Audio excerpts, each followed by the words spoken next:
Donc là, on va parler du péché. On va parler du péché et je l'ai pris comme exemple l'histoire de Joseph. Et je rends grâce à Dieu pour Joseph parce que, heureusement, Joseph était dans la Bible. Parce que Joseph est un modèle de comment résister à l'impudicité, en fait. Si Joseph n'était pas là, beaucoup de personnes se seraient retrouvées dans le désarroi, sans savoir comment se positionner.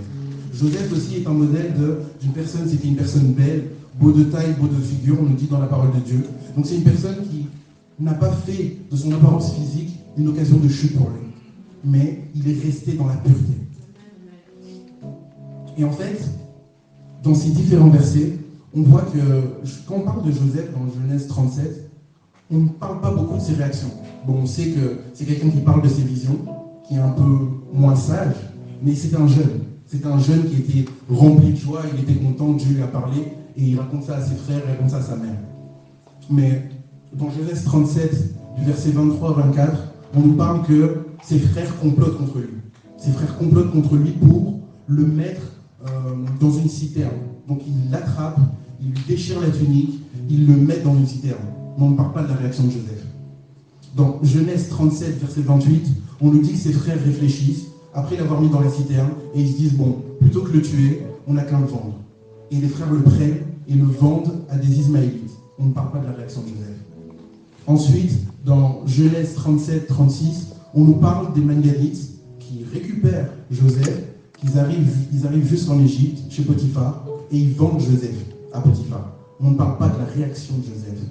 La seule fois où on parle d'une réaction de Joseph, c'est lorsqu'il était face au péché, en fait. C'est la seule fois où on voit qu'il a pris position et qu'il a réagi.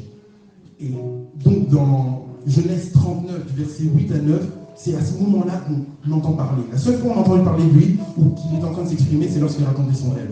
Et directement, quand la femme de Potiphar est venue, et qu'elle lui a dit toutes ces choses, qu'elle a essayé de l'agripper, de le tenir par le péché, là, il a dit non, je ne peux pas faire un si grand mal à mon Dieu.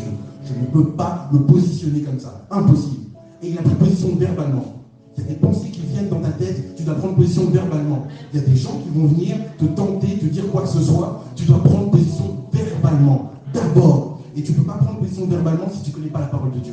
Tu dois connaître la parole de Dieu. Tu dois connaître ton identité. Joseph connaissait son identité. Je crois même que toutes les péripéties qu'il vivait, il savait que Dieu était avec lui. C'est pour la raison pour laquelle il n'a pas réagi. On le vendait, on l'amenait gauche-droite, il ne réagissait pas, parce qu'il savait que l'Éternel était avec lui. Mais la seule fois où il devait prendre position, parce que c'était le seul à pouvoir prendre position, c'était face au péché.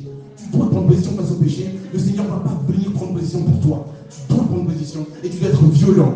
Lorsque Joseph a pris position face à la femme de Potiphar, il était violent. Il était violent, parce que l'attaque était violente. Il s'est révolté. Et là, j'ai mis une image pour montrer un peu le truc. Dans le passage, on nous dit que, après qu'elle l'ait agrippée, elle était tellement dans la fureur que donc, il a eu le temps de partir, il a laissé son vêtement, et c'est peu de temps après qu'elle s'est rendue compte qu'il avait laissé son vêtement. Donc elle n'était même pas consciente de ce qui était en train de se passer en fait.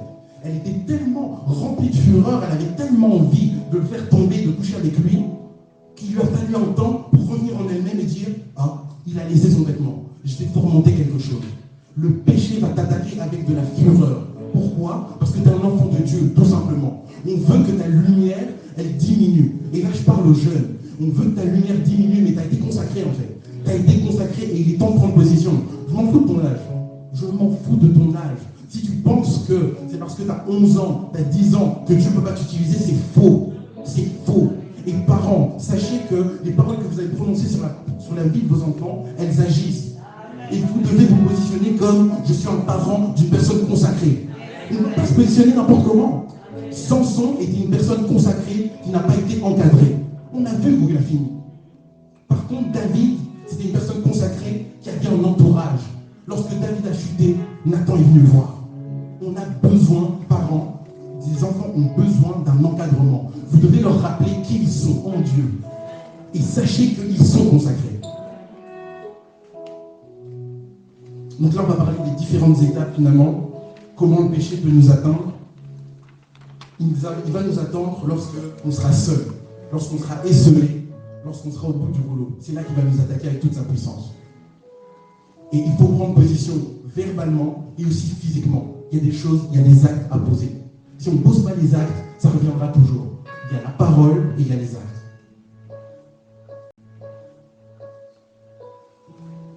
Seul. Parce que, en fait, quand j'étais en train de préparer le message, le Seigneur est en train de me dire qu'il y a beaucoup de personnes dans cette église, c'est uniquement le cadre qui leur permet de vivre une vie de sanctification. Si le cadre n'était pas là, ils vivraient une vie de débauche. Mais Dieu, ce qu'il veut, c'est transformer nos cœurs.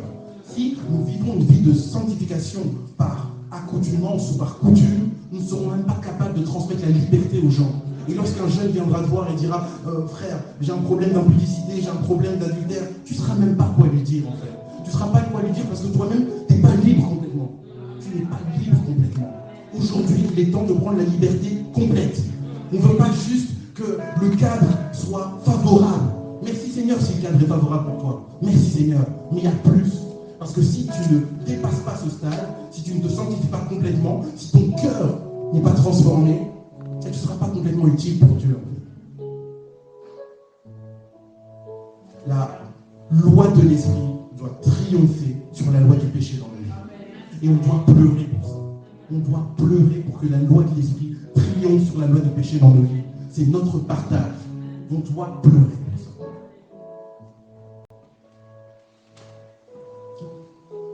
Dans le passage, on nous dit qu'elle ne cessa de lui répéter, de lui faire des avances. Elle n'a pas arrêté sur plusieurs jours.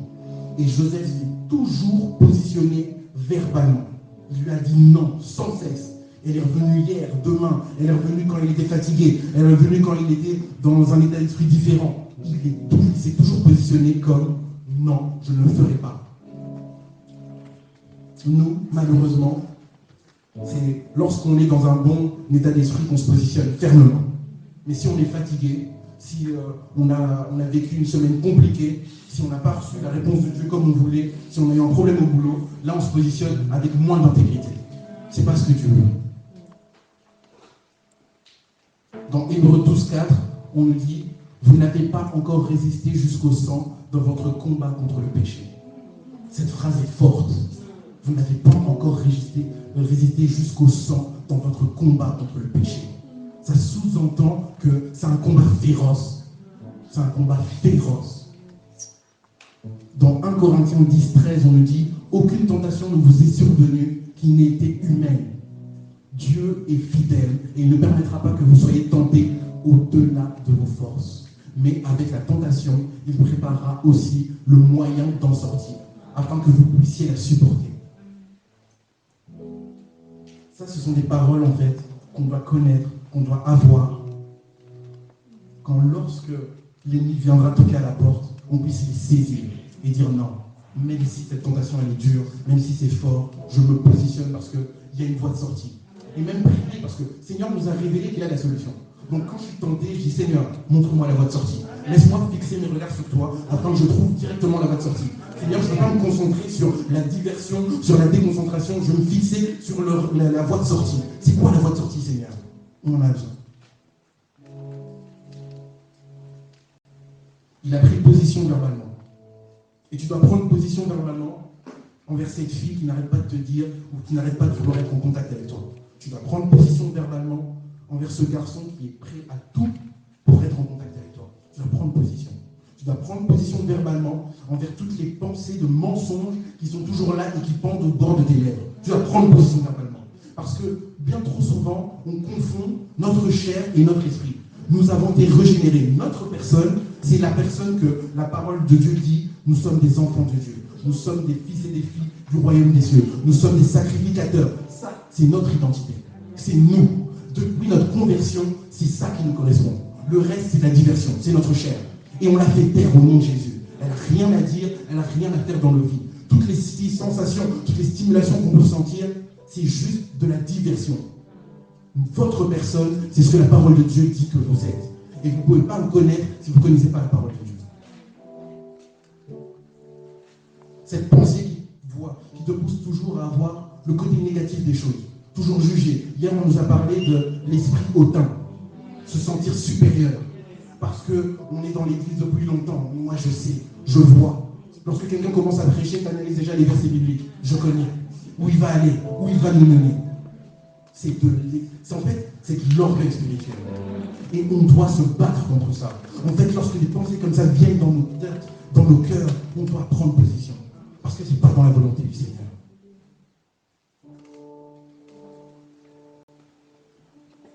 Prendre position physiquement. Il y a des choses qu'il faut couper. Il y a des ordinateurs qu'il faudra éteindre. Il y a des personnes avec qui on ne devra plus avoir de fréquentation, plus même dire bonjour. Il y a des environnements géographiques qu'on ne devra même plus fréquenter. On doit prendre position. On doit prendre position physiquement. Et dans Matthieu 5, du verset 29 à 30, on nous dit ceci. Jésus est très radical. Il nous dit, si ton œil droit te pousse à mal agir, arrache-le et jette-le loin de toi. Car il vaut mieux pour toi subir la perte d'un seul de tes membres que de voir ton corps entier jeté en enfer. Si ta main droite te pousse à mal agir, coupe-la et jette-la loin de toi. Car il vaut mieux pour toi subir la perte d'un seul de tes membres que de voir ton corps entier jeté en enfer. Accepte la souffrance du combat de la foi. Accepte le fait que tu seras bizarre. Accepte le fait que tu vivras une vie compliquée. Accepte le fait que tu seras parfois isolé. Accepte-le. Tu dois accepter cette souffrance-là. Si tu ne l'acceptes pas, tu vivras toujours une vie maussade, entre deux eaux. Il faut accepter de perdre sa vie pour la gagner réellement. Tomber, je m'enlevais, je tombais, je m'enlevais. Et ça me fatiguait. Je me disais, Seigneur, comment est-ce que je peux tomber autant? Qu'est-ce qui se passe? Le Seigneur m'a parlé d'un équilibre en fait. En fait, l'enfant de Dieu a besoin d'un équilibre. Et l'équilibre qui va lui permettre de se positionner, de grandir, est fait de 3 éléments. Le premier élément, c'est la louange et l'adoration. Pourquoi je dis le premier élément? Parce que parents, ce que vous écoutez impacte directement vos enfants. Avant que vos enfants soient capables de prendre la Bible, de l'ouvrir, de choisir quelle musique ils vont prendre, etc., ils sont chez vous toute la jeunesse. Et vos musiques, votre manière d'adorer, votre manière de louer va les impacter directement. Donc ça, c'est le premier élément. Louange et adoration. Si dans vos maisons, vous avez des atmosphères de louange et d'adoration, vos enfants vont être impactés par les atmosphères que vous avez chez vous. Ça, c'est le premier élément. Deuxième élément, c'est la méditation, les enseignements. L'enfant de Dieu va commencer à méditer la parole de Dieu, va commencer à, par rapport aussi à la louange et l'adoration, de plus en plus rechercher le cœur de Dieu. Il va apprendre qui est Dieu, comment l'adorer, comment le louer. Et toutes ces choses vont mener à la pointe de la pyramide, la prière. La prière, c'est la communication avec Dieu. L'enfant de Dieu va commencer à apprendre à entendre Dieu, va commencer à apprendre à parler avec Dieu. Et cet équilibre est hyper important pour un enfant de Dieu parce qu'il ne peut pas avoir une vie victorieuse si un de ces éléments manque. Il a besoin de ça. Ça va le mener, la louange, l'adoration, la méditation vont le mener directement à la prière. Parce qu'il va faire de ses pensées l'objet des pensées de Dieu. Maintenant, ce qui se passe, généralement pour la jeunesse, c'est qu'il y a un autre triangle. Et je l'ai appelé le déséquilibre diabolique. Voilà, le déséquilibre diabolique. En fait, ce que l'ennemi va essayer de faire, c'est dans le triangle d'équilibre de Dieu, il va essayer de placer ces éléments à lui. Parce qu'il sait qu'une armure qui n'est pas bien ficelée, elle est faillible. Il le sait très bien. Et donc ce qu'il va faire, c'est qu'il va essayer d'insuffler ses caractéristiques. Il va commencer par la musique. Et la musique aura simplement pour but de corrompre la mentalité de vos enfants. Tout simplement. Le but, c'est corrompre la mentalité. Ça sous-entend que votre enfant ne sera plus capable de réfléchir comme Dieu a envie qu'il réfléchisse. Il va voir les choses différemment. Il va être imprégné du monde. Et s'il est imprégné du monde, alors il va commencer à développer une distance avec Dieu. C'est pour ça qu'aujourd'hui, vous allez voir des jeunes qui viennent dans la louange et dans l'adoration, ils ne ressentent rien. Ils ne ressentent rien parce qu'il y a une distance qui s'est mise. Et la distance a été mise parce que ça travaillait dans leur mentalité. Eux vont vous dire, je n'aime pas le style de musique. Mais qui t'a fait aimer un style de musique? Le monde. Qui t'a dit que c'était l'excellence? Le monde. Qui t'a dit que c'était ça qui était hype? Le monde. Ensuite, par rapport à ce qu'on s'alimente au niveau visuel, ça va influencer nos goûts. Et pourquoi c'est hyper dangereux? Je ne sais pas si vous l'avez remarqué, mais il y a quelques années, j'en parlais encore avec ma soeur, on a vu Rihanna qui est arrivée. Et Rihanna a changé de coupe de cheveux. Et on voyait toutes les petites sœurs qui avaient la même coupe de cheveux. C'était des copies conformes. On regardait un clip et on voyait dehors la même chose. Pourquoi? Parce que visuellement, il y avait une séduction. Et cette séduction leur disait, en fait, les séries, les films, les mangas, tout ce que vous voulez, a pour but d'influencer les goûts. En fait, c'est vraiment un matraquage spirituel et ça dicte à la société ce qui est bon, ce qui est mal, ce qui doit être apprécié, ce qui est beau, ce qui est fashion. Ça dicte ça. Et donc les personnes qui sont, nous en tant qu'enfants de Dieu, on doit prendre position par rapport à ça. Parce que si on continue d'être matraqué visuellement, on va continuer d'être influencé au niveau de nos goûts. Si on continue d'être influencé au niveau de nos goûts, on ne pourra pas avoir les goûts que Dieu a envie de mettre en nous. Il est écrit dans la parole de Dieu, fais de l'Éternel tes délices et il te donnera ce que ton cœur désire. Mais ça s'oppose directement à ce verset-là. Pourquoi? Parce qu'il est impossible que Dieu vous donne quelque chose que vous désirez du monde. Vous voyez? Vous vous alimentez avec les images, donc vous avez des standards et vous dites, ah oui, voilà, je veux tel type de mari, je veux tel type de vie, etc. Alors que le Seigneur te dit, fais-moi tes délices, regarde-moi, contemple-moi, et je vais mettre en toi mes goûts. Et en fonction du fait que je vais mettre en toi mes goûts, je vais pouvoir te donner ce que ton cœur désire, parce que tu vas désirer ce que moi je désire. Mais aujourd'hui, on se retrouve avec une jeunesse qui a des standards mondains, alors qu'ils veulent suivre Dieu. Impossible. Ça va mener à de la frustration, ça mène à beaucoup de problèmes. Donc le contact visuel, ça va influencer notre manière de voir les choses et nos goûts. Et je dirais même plus, les mangas sont une porte directe à l'impudicité et à la pornographie. Directe. Pourquoi? Parce que la manière dont les femmes sont dessinées dans ces styles de dessins animés pousse à la suggestion. Et vous allez avoir des jeunes chrétiens qui sont là et qui disent, ouais, moi je veux marcher avec Dieu, je commence à écouter de la louange, ok, je commence à écouter de la louange, je commence à méditer la parole, je prie, etc. Et puis, ils sont en contact visuel avec ce type de choses. L'arme est déséquilibrée. Et puis, ils tombent, ils se relèvent, ils tombent, ils se relèvent. Et ils ne comprennent pas pourquoi, en fait. Ils se disent, ouais, mais c'est moi le problème, qu'est-ce qui se passe? C'est parce que ton armure est déséquilibrée. Et vous, en tant que parents, vous devez en être conscient. On est en train de matraquer vos enfants du matin au soir pour que l'armure soit déséquilibrée afin qu'ils ne soient pas victorieux. Et bien souvent, on parlait des mauvaises compagnies et les parents ont souvent cette tendance de croire que leur enfant est bien et donc les mauvaises compagnies ont tout corrompu. Il est écrit dans la parole de Dieu, les mauvaises compagnies corrompent toujours les bonnes mœurs. Mais ici, dans ce triangle-là, je vous dirais que par rapport à ce que j'écoute, par rapport à ce que je vois, c'est ça qui va me faire choisir des personnes. C'est ces personnes-là que je vais choisir en fonction de ce que je m'alimente quotidiennement.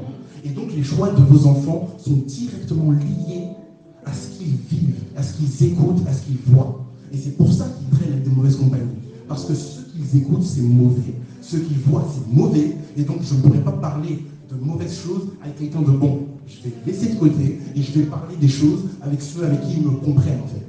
Vous voyez? Et donc c'est ça qui mène aux mauvaises compagnies. Et les mauvaises compagnies n'ont qu'un seul but, influencer les choix. On le voit. Lorsque les jeunes sont là tous ensemble et ils sont assis, on va dire, oui voilà, on se lève pour refaire la prière. Ils sont très sensibles au regard de l'autre. S'il n'y en a pas un qui se lève, personne ne va se lever. Vous voyez? Et c'est la même chose pour les choix même scolaires, etc. Les jeunes seront là, ils vont dire, ah oui voilà, j'aimerais faire ce type d'études. Si ils sont entourés de mauvaises compagnies, on va lui dire, mais pourquoi tu fais ça? Pourquoi tu ne fais pas ceci? Pourquoi tu ne fais pas cela? Et ça va influencer donc leur choix.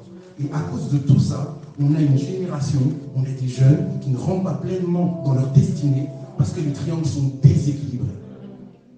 Dieu nous révèle ce genre de choses pour que nous prenions position. On ne peut plus accepter que ces triangles soient déséquilibrés. On va prier pour que la louange et l'adoration soient une manière de vivre, autant pour les jeunes que pour les parents. On va prier pour que la méditation de la parole de Dieu soit un contact quotidien, un amour de la parole, un amour de la connaissance. vous remarquerez que la jeunesse ou les séductions qui attaquent la jeunesse s'attaquent à la connaissance. Connaître les choses, aller en profondeur, c'est mal. Il faut être brouillon, il faut être vite fait. Ça s'attaque directement à la connaissance. Et vos jeunes qui sont là, qui viennent dimanche après dimanche et qui ont une autre attitude, se sentent esselés parce qu'on est en train de leur dire « vous n'êtes pas comme les autres, vous n'êtes pas bien.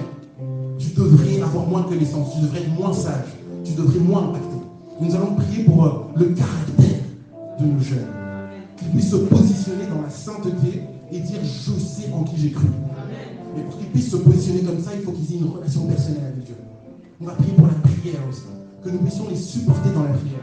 Les supporter dans la prière. Comme je vous ai dit tout à l'heure, ce sont des enfants consacrés, mais ils ont besoin d'un encadrement de consacrés. Si vous, parents, vous êtes faillibles, vous n'allez pas leur montrer un exemple de consécration.